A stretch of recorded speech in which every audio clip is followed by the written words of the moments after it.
2024-এর আইপিএলে সবচেয়ে মূল্যবান ক্রিকেটারকে। এবারের আইপিএল নিলামে সবচেয়ে দামি বিদেশি ক্রিকেটার অস্ট্রেলিয়ার তারকা বোলার মিচেল স্টার্ক। তাকে 24,75,00,000 টাকা দিয়ে আইপিএল নিলামে কলকাতা নাইট রাইডার্স কিনেছে। উল্লেখ্য, আইপিএলের ইতিহাসে সবথেকে বেশি দামি মিচেল স্টার্কের দলে নেই গৌতম গম্ভীরের কলকাতা নাইট রাইডার্স। বলা বাহুল্য, কেকেআর যদি প্লে অফে না ওঠে তাহলে লিগের 14টি ম্যাচ খেলেই প্রায় 25 কোটি টাকা পকেটে পড়বেন স্টার্ক।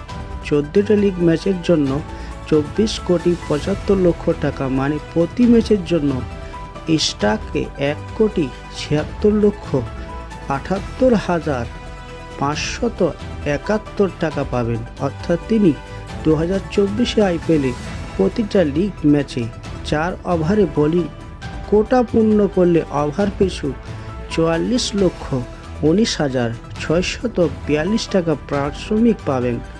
অঙ্কের হিসাবে অনুযায়ী মিচেল স্টার্ক কেকেআরের হয়ে একটি বল করার জন্য 7,36,660 টাকা পারিশ্রমিক পাবেন।